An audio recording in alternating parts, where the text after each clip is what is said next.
नमस्कार दोस्तों। हरियाणा जीके की नई क्लास में आपका फिर से स्वागत है। आशा करता हूँ कि आप सभी अच्छे होंगे। आज हम हरियाणा जीके के 50 क्वेश्चनों का टेस्ट लेंगे, जिसमें हमने 10 क्वेश्चन हरियाणा करंट अफेयर के भी लिए हैं। ये क्वेश्चन दोस्तों मोस्ट इंपॉर्टेंट होंगे आपके आगामी सीटी एग्ज़ाम 2025 के लिए। इनमें से ज़्यादातर क्वेश्चन कई बार एग्ज़ाम में रिपीट हो चुके हैं और आगे भी सीटी एग्ज़ाम 2025 में इनके आने की पूरी संभावना है। तो आप वीडियो को पूरा देखिएगा। टोटल क्वेश्चनों की संख्या 50 है और वीडियो के अंत में आपको बताना है कि आपके 50 में से कितने क्वेश्चन हैं जो ठीक हुए हैं। इससे आपको अपनी हरियाणा जीके की तैयारी का पता चलेगा। तो चलिए शुरू करते हैं हमारी आज की क्लास। आज की क्लास में हमारा पहला क्वेश्चन है, निम्न में से किसमें रोहतक नाम का उल्लेख मिलता है। चार ऑप्शन आपके सामने, इसमें आपको अपना आंसर सोचना है, फिर हम इसका आंसर बताएंगे। तो सोचिए एक बार, क्या इसका राइट आंसर हो सकता है। मोस्ट इंपॉर्टेंट क्वेश्चन है, कई बार एग्जाम में रिपीट हो चुका है क्वेश्चन। तो सोचिएगा क्या राइट आंसर होगा इसका। तो इसका जो राइट आंसर हो जाएगा दोस्तों, हो जाएगा ऑप्शन डी। नकुल दिग्विजय में रोहतक नाम का उल्लेख मिलता है। और दोस्तों साथ के साथ काउंट करते चलेगा अपने क्वेश्चनों को, जो क्वेश्चन आपके ठीक हो रहे हैं। नेक्स्ट है, प्रसिद्ध धार्मिक स्थल ज्योतिषर सरोवर की लंबाई कितनी है। मोस्ट इंपॉर्टेंट क्वेश्चन है। तो सोचिएगा क्या इसका राइट आंसर हो सकता है। तो इसका जो राइट आंसर हो जाएगा दोस्तों, हो जाएगा ऑप्शन ए। 1000 फीट है जो ज्योतिषर सरोवर की लंबाई है। ये क्वेश्चन एग्जाम में आ चुका है पहले भी। नेक्स्ट है, जब गजनवी ने भारत के उत्तर पश्चिम पर हमला किया तो उस समय हरियाणा पर किसका शासन था। तो किसका शासन था, सोचिएगा क्या इसका राइट आंसर होगा। तो इसका जो राइट आंसर हो जाएगा दोस्तों, हो जाएगा ऑप्शन सी। तोमर वंश का शासन था हरियाणा पर जब गजनवी ने भारत पर आक्रमण किया था। ये आपको याद रखना है। नेक्स्ट है, तोमर वंश का अंतिम राजा कौन था जिसने दिल्ली का सिंहासन अपने दामाद के पुत्र पृथ्वीराज चौहान को सौंप दिया था। तो कौन था दोस्तों जिसने सिंहासन को अपने दामाद के पुत्र पृथ्वीराज चौहान को सौंप दिया था। देखिएगा ऑप्शन, क्या इसमें आपका राइट आंसर हो सकता है।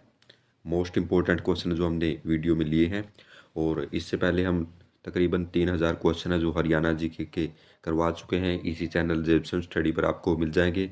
उनकी भी आप प्रैक्टिस लगा सकते हैं, वो भी वीडियो आपके लिए काफ़ी हेल्पफुल रहेंगी। तो इस क्वेश्चन का जो राइट आंसर हो जाएगा दोस्तों, हो जाएगा ऑप्शन डी, अनगपाल। नेक्स्ट पर चलते हैं। हरियाणा का सबसे पुराना संदर्भ किन अभिलेखों में पाया जाता है। तो कहाँ पाया जाता है सबसे पुराना संदर्भ, सोचिएगा क्या इसका राइट आंसर होगा। तो इसका जो राइट आंसर हो जाएगा दोस्तों, हो जाएगा ऑप्शन सी। साहमान अभिलेखों में हरियाणा का सबसे पुराना संदर्भ पाया जाता है। नेक्स्ट है, 1781 में किसकी सहायता से सिखों और नजफ खान के मध्य संधि हुई थी। तो सोचिएगा क्या इसका राइट आंसर होगा। मोस्ट इंपॉर्टेंट क्वेश्चन है। तो इसका जो राइट आंसर हो जाएगा दोस्तों, हो जाएगा ऑप्शन ए। राजपत सिंह की सहायता से सिखों और नजफ खान के मध्य संधि हुई थी। कब ये संधि हुई थी, तो हुई थी 1781 में। ये भी आपको याद रखना है। नेक्स्ट है, वर्ष 2011 की जनगणना के अनुसार हरियाणा में कितने प्रतिशत पुरुष साक्षर हैं। मोस्ट इंपॉर्टेंट क्वेश्चन है। ऐसे क्वेश्चन पूछे जाते हैं दोस्तों एग्जाम में, तो काफ़ी इंपॉर्टेंट पार्ट हो जाता है आपका जनगणना से संबंधित। तो सोचिए एक बार क्या इसका राइट आंसर होगा। तो इसका जो राइट आंसर हो जाएगा दोस्तों, हो जाएगा ऑप्शन डी। 84.06% है जो पुरुष साक्षर हैं 2011 की जनगणना के अनुसार। नेक्स्ट है, जनगणना 2011 के अनुसार राज्य के ग्रामीण क्षेत्र की साक्षरता दर कितनी प्रतिशत है। तो कितनी प्रतिशत है, सोचिएगा इसका क्या राइट आंसर होगा। आंकड़ों से संबंधित अक्सर क्वेश्चन पूछे जाते हैं एग्जाम में, और इसमें ज़्यादातर दोस्तों क्वेश्चन गलत हो जाते हैं बच्चों के। तो आपको याद रह सके, इनका रिवीजन हो सके, इसलिए ऐसे क्वेश्चनों को क्लास के अंदर करवाया जाता है। तो इसका जो राइट आंसर हो जाएगा दोस्तों, हो जाएगा ऑप्शन डी। 71.42% है जो वो राज्य के ग्रामीण क्षेत्र की साक्षरता दर है। नेक्स्ट पर चलते हैं। वामन पुराण में किस जिले में हरित वन बताए गए हैं। तो किस जिले में बताए गए हैं हरित वन, सोचिएगा इसका क्या राइट आंसर होगा। तो इसका जो राइट आंसर हो जाएगा दोस्तों, हो जाएगा ऑप्शन सी। वामन पुराण में बताया गया है कि हरित वन थे कहाँ पर, कुरुक्षेत्र में। ये आपको याद रखना है। नेक्स्ट है, सीसवाल संस्कृति किस जिले में फैली थी। सोचिएगा क्या इसका राइट आंसर होगा। आसान सा क्वेश्चन है लेकिन इम्पोर्टेंट क्वेश्चन है, क्योंकि कई बार एग्जाम में पहले भी आ चुका है। और दोस्तों काउंट करते चलिएगा अपने क्वेश्चन को, जो क्वेश्चन आपके ठीक हो रहे हैं। इससे आपको अपनी तैयारी का पता चलेगा कि आपकी तैयारी कैसी है। तो इसमें जो आपका राइट आंसर हो जाएगा दोस्तों, हो जाएगा ऑप्शन ए। हिसार में जो वो सीसवाल संस्कृति फैली थी। नेक्स्ट पर चलते हैं। अग्रोहा धाम किस कारण से पूरे भारत में प्रसिद्ध है? तो किस कारण से प्रसिद्ध है, सोचिएगा इसका क्या राइट आंसर होगा। तो इसमें जो आपका राइट आंसर हो जाएगा दोस्तों, हो जाएगा ऑप्शन ए। महाराजा अग्रसेन के कारण जो अग्रोहा धाम है जो पूरे भारत में प्रसिद्ध है। पूरे भारत से जो लोग यहाँ पर आते हैं। नेक्स्ट है, पुरानी कथाओं के अनुसार महाभारत युद्ध में मारे गए लोगों की शांति के लिए हरियाणा के किस तीर्थ स्थान पर पांडवों ने जल तर्पण और पिंडदान किया था? तो कहाँ किया था दोस्तों पांडवों ने जल तर्पण और पिंडदान? ये आपसे पूछा गया है। सोचिएगा इसका क्या राइट आंसर होगा। ये आपके ऑप्शन रहे। तो क्या इसका राइट आंसर हो सकता है? मोस्ट इंपॉर्टेंट क्वेश्चन है, पहले भी क्वेश्चन एग्जाम में आ चुका है। ऐसे क्वेश्चन काफ़ी एग्जाम में आते हैं दोस्तों। तो इसका जो राइट आंसर हो जाएगा दोस्तों, हो जाएगा ऑप्शन सी। पांडु पिंडारा में जो पांडवों ने पिंडदान किया था। नेक्स्ट है, बौद्ध धर्म के बारे में जानने के लिए 7वीं शताब्दी में हरियाणा आए प्रसिद्ध यात्री हवेन सांग कहाँ से थे? यानी कहाँ से ये आए थे, ये आपसे पूछा गया है। तो कहाँ से आए थे हवेन सांग दोस्तों? सोचिएगा इसका क्या राइट आंसर होगा। तो इसमें जो आपका राइट आंसर हो जाएगा दोस्तों, हो जाएगा ऑप्शन ए। चीन से आए थे और 7वीं शताब्दी में आए थे। नाम क्या था? हवेन सांग। ये आपको याद रखना है।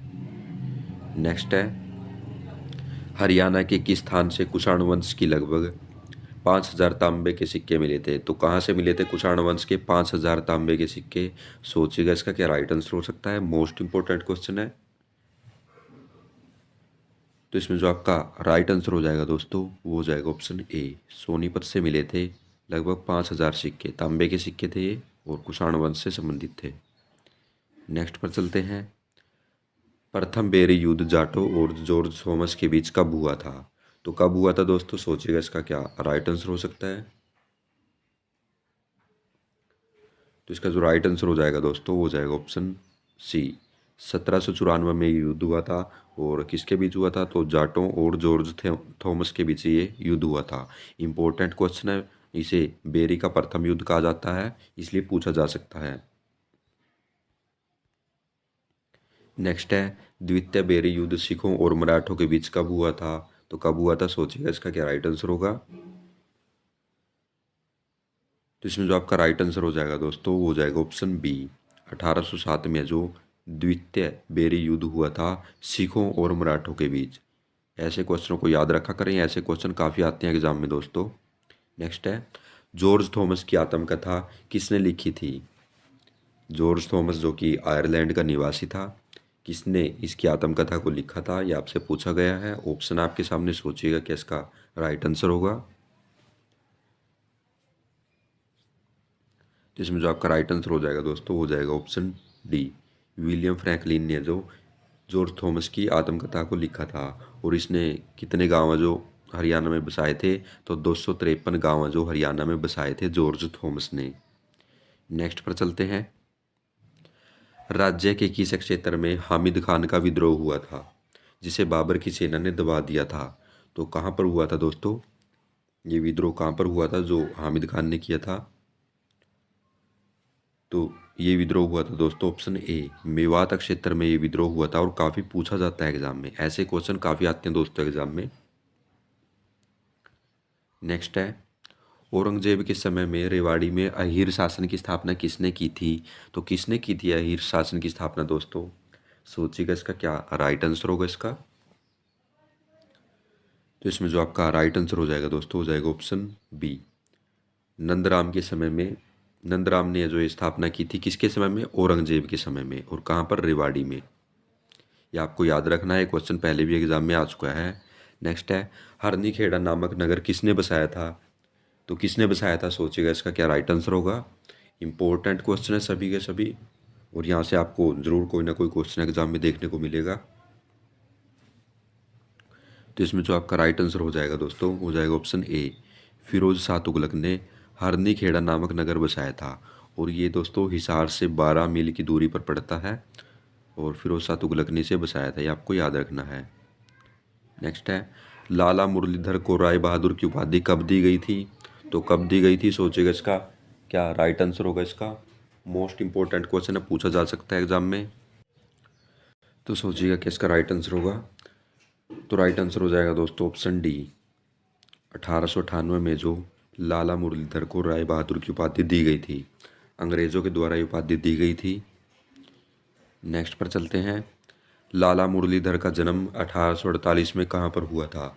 तो कहाँ पर हुआ था सोचिएगा, इसका क्या राइट आंसर होगा? मोस्ट इंपॉर्टेंट क्वेश्चन है। तो इसमें जो आपका राइट आंसर हो जाएगा दोस्तों, हो जाएगा ऑप्शन बी। पलवल में इनका जन्म हुआ था 1848 में। सन आपको विशेषकर याद रखने हैं क्योंकि पूछे जाते हैं एग्जाम में। नेक्स्ट है, बंसीलाल द्वारा राजा नाहर सिंह पर डाक टिकट किस वर्ष जारी की गई थी? तो किस वर्ष है जो मुख्यमंत्री बंसीलाल के द्वारा राजा नाहर सिंह पर डाक टिकट जारी की गई थी?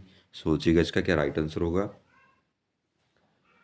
तो इसमें जो आपका राइट आंसर हो जाएगा दोस्तों, हो जाएगा ऑप्शन डी।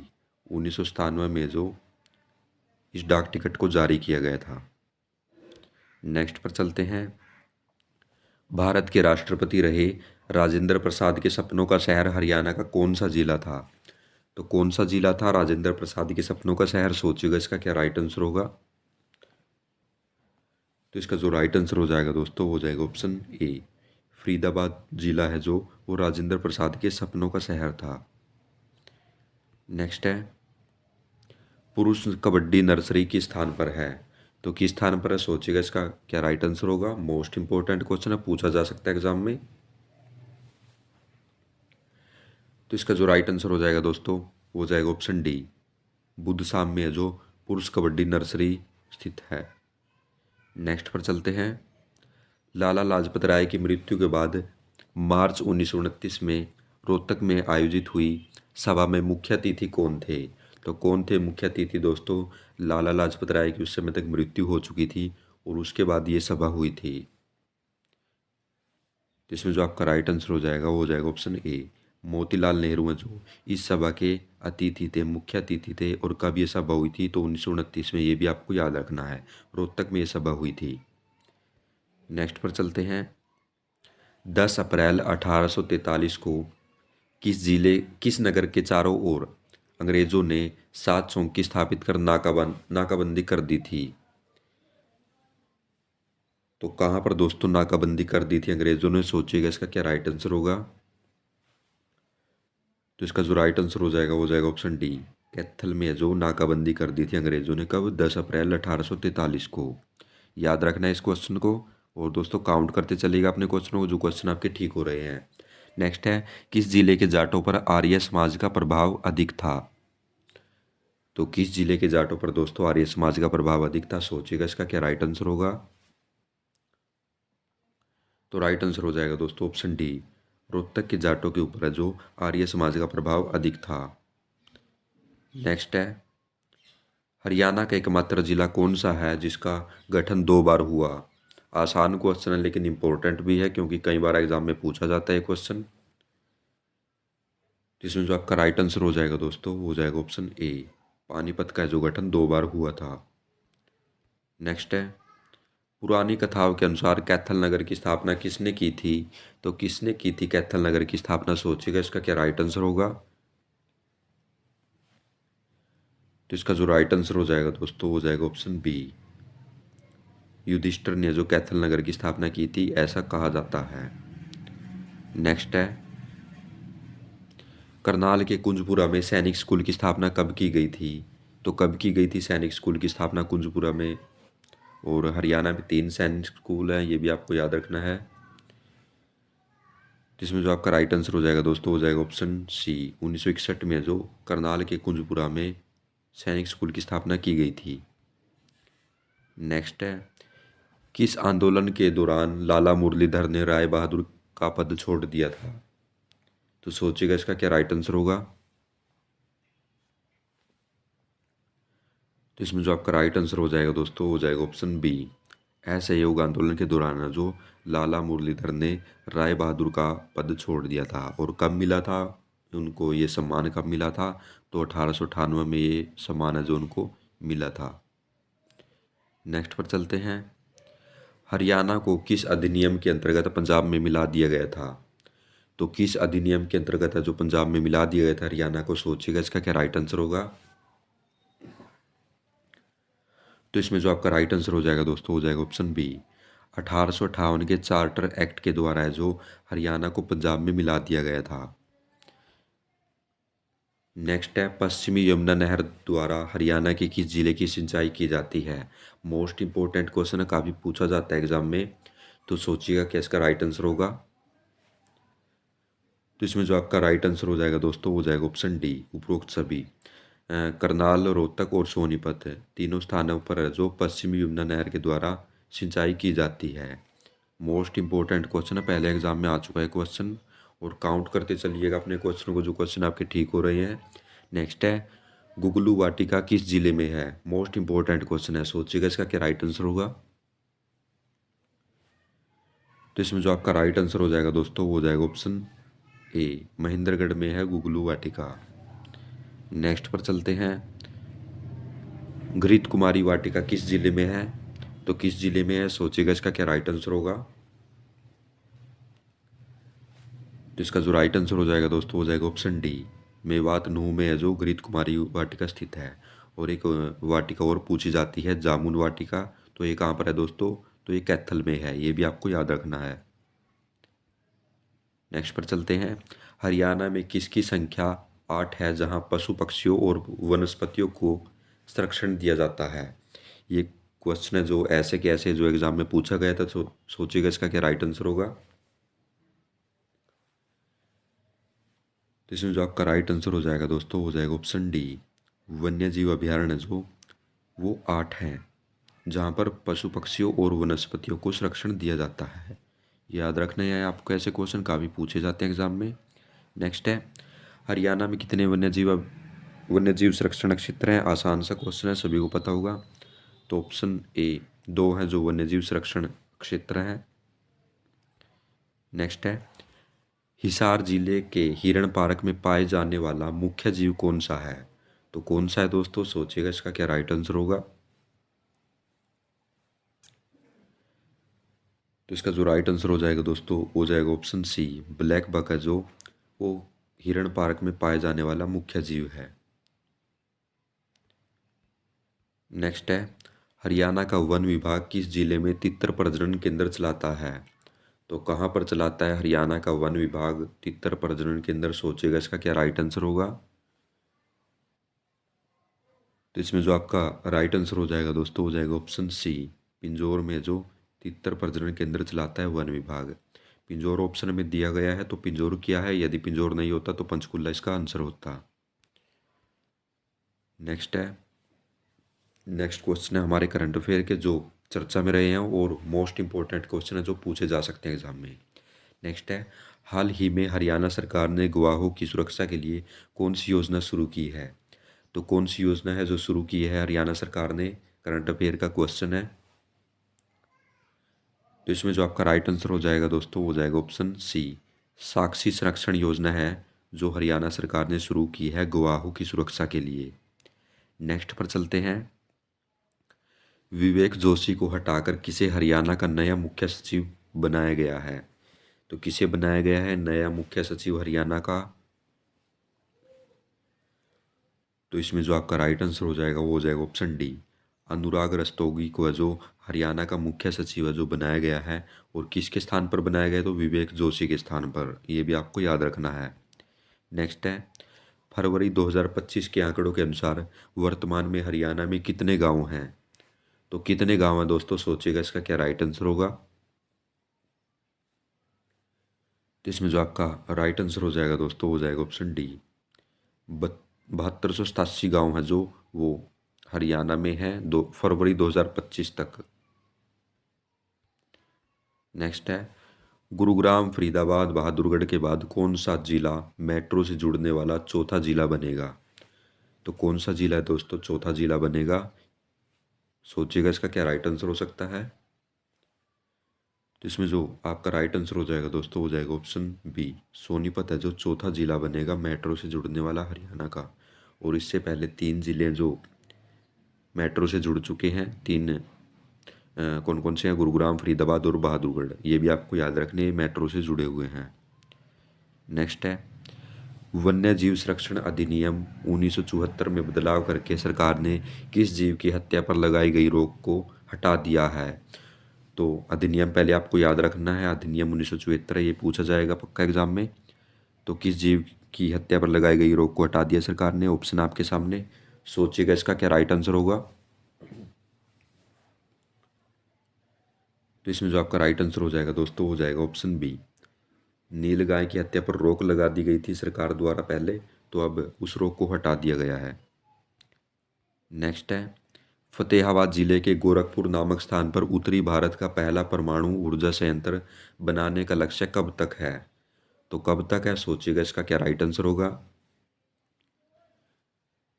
तो इसमें जो आपका राइट आंसर हो जाएगा दोस्तों, हो जाएगा ऑप्शन बी, 2028 तक है जो इस परमाणु ऊर्जा संयंत्र को बनाया जाएगा। और कहाँ पर, फतेहाबाद जिले के गोरखपुर नामक स्थान पर। यह भी आपको याद रखना है, पूछा जा सकता है एग्जाम में। नेक्स्ट है, हरियाणा सरकार ने किस जिले के राजकीय महाविद्यालय का नाम गुरु गोरखनाथ के नाम पर रखने का फैसला किया है। तो किस जिले का नाम है जो किस जिले के राजकीय महाविद्यालय का नाम है जो गुरु गोरखनाथ के नाम पर रखने का फैसला किया है। तो ये आपके ऑप्शन है, सोचिएगा इसमें क्या आपका राइट आंसर हो सकता है। तो इसमें जो आपका राइट आंसर हो जाएगा दोस्तों, हो जाएगा ऑप्शन डी, हिसार जिले के राजकीय महाविद्यालय का नाम है जो गुरु गोरखनाथ के नाम पर रखा जाएगा। नेक्स्ट है, हाल ही में कार्तिक ने ऑनलाइन पेमेंट संबंधी धन दूत नामक ऐप बनाया है। कार्तिक किस जिले से संबंध रखते हैं। तो सोचिएगा इसका क्या राइट आंसर होगा। मोस्ट इंपॉर्टेंट क्वेश्चन है दोस्तों, और यहाँ से क्वेश्चन पक्का आएगा, ऐसे क्वेश्चन काफ़ी पूछे जाते हैं एग्जाम में। तो इसमें जो आपका राइट आंसर हो जाएगा दोस्तों, वो हो जाएगा ऑप्शन ए, झज्जर जिले से संबंध रखते हैं कार्तिक। तो इन्होंने धनदूत नामक ऐप बनाया है, ये आपको याद रखना है। और इनकी उम्र महज है जो 14 साल है, और झांसा गांव पड़ता है, झांसवा गांव है जो झज्जर में, ये भी आपको याद रखना है, गांव भी पूछा जा सकता है। नेक्स्ट है, हाल ही में हरियाणा में कौन से नंबर का वन महोत्सव मनाया गया जिसका शुभारंभ मुख्यमंत्री श्री नायब सैनी ने किया था। तो सोचिएगा इसका क्या राइट आंसर होगा। मोस्ट इंपॉर्टेंट क्वेश्चन है, पूछा जा सकता है एग्जाम में। तो इसमें जो आपका राइट आंसर हो जाएगा दोस्तों, हो जाएगा ऑप्शन बी, 75वां जो वन महोत्सव में मनाया गया है हरियाणा में। और आज का लास्ट क्वेश्चन है, प्रसिद्ध लोक कलाकार महावीर गुड्डू को राष्ट्रपति द्वारा वर्ष 2024 में किस सम्मान से सम्मानित किया गया था। तो सोचिएगा इसका क्या आपका राइट आंसर होगा। सभी क्वेश्चन इंपॉर्टेंट है दोस्तों। तो इसमें जो आपका राइट आंसर हो जाएगा दोस्तों, हो जाएगा option D, Padma Shri award है जो इनको मिला था राष्ट्रपति के द्वारा। और ये लोक कलाकार हैं महावीर गुड्डू, ये आपको याद रखना है। तो ये थे दोस्तों हमारे आज के इंपॉर्टेंट क्वेश्चन जिनका हमने टेस्ट लिया। और जितने क्वेश्चन आपके ठीक हुए हैं आपको कमेंट बॉक्स में लिखना है कि आपके 50 में से कितने क्वेश्चन ठीक हुए हैं। और अब देख लेते हैं प्रीवियस क्लास के क्वेश्चन जो हमने इससे पहली क्लास में करवाए थे, उनका फास्ट रिवीजन करते हैं। रिवीजन का फ़ायदा आपको ये होगा कि इससे क्वेश्चन आपको बहुत अच्छे से याद हो जाते हैं। तो पहला क्वेश्चन है, हरियाणा निम्न में से क्या पूर्ण करने वाला पहला राज्य है। तो विद्युतीकरण। बड़खल झील निम्न में से किससे घिरी हुई है। तो ये घिरी हुई है अरावली की पहाड़ियों से। नेक्स्ट है, निम्न में से कौन सा सही है। तो ये सभी के सभी हैं जो सही है। दमदमा झील है जो गुड़गांव में है, कर्ण झील है जो करनाल में है, बड़खल झील है जो फरीदाबाद में है। ये आपको याद रखने हैं, पूछे जाते हैं एग्जाम में। नेक्स्ट है, 1972 में बनाया गया स्मरणीय सरोवर पर्यटन स्थल कौन सा है। तो यह है कर्ण सरोवर। कौन सा सरोवर फरुखनगर तहसील में स्थित है। तो यह है सुल्तानपुर सरोवर। रिवीजन से दोस्तों ये आपको पक्का याद हो जाएंगे। नेक्स्ट है, हरियाणा की सबसे बड़ी आर्द्र भूमि कौन सी है। भिंडावास है। हरियाणा में कितने वन्यजीव संरक्षण क्षेत्र हैं। तो 2 वन्यजीव संरक्षण क्षेत्र हैं। हरियाणा राज्य औषधीय पादप बोर्ड की स्थापना कब की गई थी। 2002 में की गई थी। मोस्ट इंपॉर्टेंट क्वेश्चन है। हरियाणा वन नीति किस वर्ष बनाई गई थी। तो ये बनाई गई थी 2006 में। हरियाणा राज्य का पुराना वन्यजीव अभयारण्य कौन सा है। तो खपरवास है जो सबसे पुराना वन्यजीव अभयारण्य है। अम्बाला हवाई अड्डे की स्थापना कब की गई थी? तो ये की गई थी 1948 में। सिरसा वायुसेना स्टेशन की स्थापना कब की गई थी? 1964 में। राज्य के सबसे पुराने आकाशवाणी रोहतक की स्थापना कब की गई थी? ये की गई थी 8 मई 1976 को। नेक्स्ट है, आकाशवाणी कुरुक्षेत्र की स्थापना किस वर्ष की गई थी? तो ये की गई थी 24 जून 1991 को। तारीख है जो आपको याद रखनी है, पूछी जाती है एग्जाम में। नेक्स्ट है, आकाशवाणी हिसार की स्थापना कब की गई थी? 26 जनवरी 1999 को। 1923 में पंडित श्रीराम शर्मा ने उर्दू में कौन सा समाचार पत्र शुरू किया था? तो हरियाणा तिलक का जो इन्होंने शुरू किया था। दूरदर्शन का पहला प्रसारण 15 सितंबर 1969 को हुआ था। उस समय इसे किस नाम से जाना जाता था? तो टेलीविज़न इंडिया के नाम से उसे इस समय जाना जाता था। हरियाणा राज्य में कुल कितने बस स्टैंड हैं? तो 97 हैं। हरियाणा राज्य का प्रथम बस अड्डा अम्बाला बस अड्डा था। यह किस वर्ष बना था? तो 1950 में ये बस अड्डा बना था। हरियाणा का प्रथम ग्रीन रोड कहाँ पर है? तो पटौदी गुरुग्राम में है। हरियाणा में सीएनजी और बिजली की बसों का निर्माण कहाँ पर किया जाता है? तो ये बल्लभगढ़ में किया जाता है। हरियाणा राज्य का प्रथम ट्रैफिक मुख्यालय कहाँ स्थापित किया गया था? तो ये किया गया था करनाल में। राज्य का हृदय अनुसंधान संस्थान कहाँ पर है? तो ये हिसार में है। वैश्य हाई स्कूल रोहतक व भिवानी की नींव किसके द्वारा रखी गई थी? तो ये महात्मा गांधी के द्वारा रखी गई थी। सोनीपत जिले के राई नामक स्थान पर खेलकूद स्कूल का क्या नाम है? तो मोतीलाल नेहरू खेलकूद स्कूल है जो इसका पूरा नाम है। हरियाणा में जुलाई से सितंबर महीने के बीच किन पवनों द्वारा वर्षा होती है? तो दक्षिणी पश्चिमी मानसूनी पवनों द्वारा वर्षा होती है हरियाणा में। लवणता से ग्रस्त मृदा को स्थानीय भाषा में किस नाम से जाना जाता है? तो रे और कल्लर दोनों नाम से इसे जाना जाता है। टांगरी, नकटी, बेगना किसकी सहायक नदियां हैं? तो ये मारकंडा की सहायक नदियां हैं। कौन सी नदी जयपुर की पहाड़ियों में स्थित नीम का थाना नामक स्थान से निकलती है? तो दोहन नदी निकलती है। मसानी बांध किस जिले में बना हुआ है? तो ये रेवाड़ी में है। मोस्ट इंपॉर्टेंट क्वेश्चन है, पूछा जाता है। पथराला बांध किस नदी पर बना हुआ है? तो सोम नदी यमुनानगर में है। गुरुग्राम नहर का निर्माण कार्य 1966 में शुरू हुआ था। यह किस वर्ष बनकर तैयार हुई? तो 1985 में बनकर तैयार हुई थी। चिल्ली झील किस जिले में है? तो फतेहाबाद में है। कोटला झील किस जिले में है? मेवात में है। ब्लू वर्ल्ड झील किस जिले में है? तो हिसार में है। बीवीपुर और नजफगढ़ नामक झीलें हरियाणा के किस प्राकृतिक क्षेत्र में स्थित हैं? तो ये मैदानी क्षेत्र में है। कौन सी झील को 1947 में दो छोटे टीलों को जोड़कर बनाया गया था? तो बड़खल झील को बनाया गया था। किस नदी का उद्गम स्थान चंपासर ग्लेशियर है? तो यमुना नदी का जो उद्गम स्थान चंपासर ग्लेशियर है। कौन सी झील का निर्माण वर्ष 1958 में ली कार्बूजियर की देखरेख में किया गया था तथा 1988 में से आर्द्र भूमि घोषित किया गया? यह झील कहाँ पर है? तो चंडीगढ़ में है। सुखना झील है चंडीगढ़ की। राज्य सरकार द्वारा राज्य के शिक्षित बेरोजगारों हेतु बेरोजगारी भत्ता योजना कब शुरू की गई थी? तो ये की गई थी 2 अक्टूबर 2004 को। और जो कल हमने करंट अफेयर करे थे वो भी देख लेते हैं। 78वें स्वतंत्रता दिवस पर हरियाणा के मुख्यमंत्री ने किस जिले में राष्ट्रीय ध्वज फहराया था? तो कुरुक्षेत्र में राष्ट्रीय ध्वज फहराया था।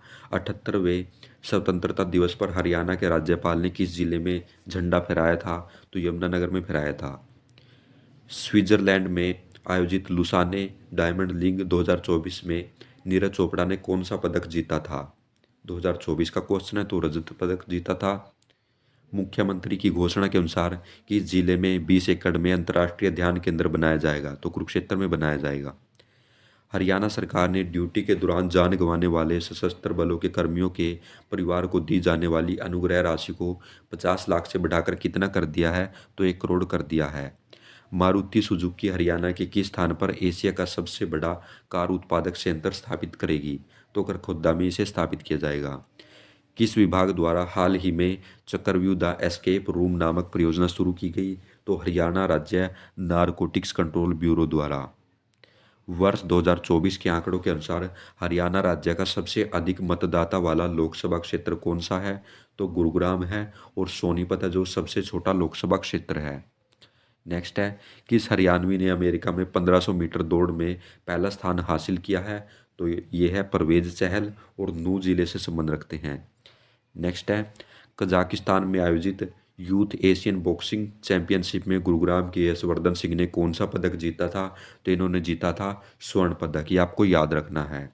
और आज का दोस्तों होमवर्क का क्वेश्चन है जो आपको कमेंट बॉक्स में बताना है। ये क्वेश्चन है, वर्ष 2011 के अनुसार किस जिले की जनसंख्या सर्वाधिक है? इस क्वेश्चन का आंसर दोस्तों आपको कमेंट बॉक्स में बताना है। तो ये थे दोस्तों आज के हमारे इम्पोर्टेंट क्वेश्चन, और आशा करता हूँ कि आपको ये क्लास अच्छी लगी होगी। तो कल फिर मिलते हैं नए क्वेश्चनों के लिए, तब तक के लिए जय हिंद जय भारत।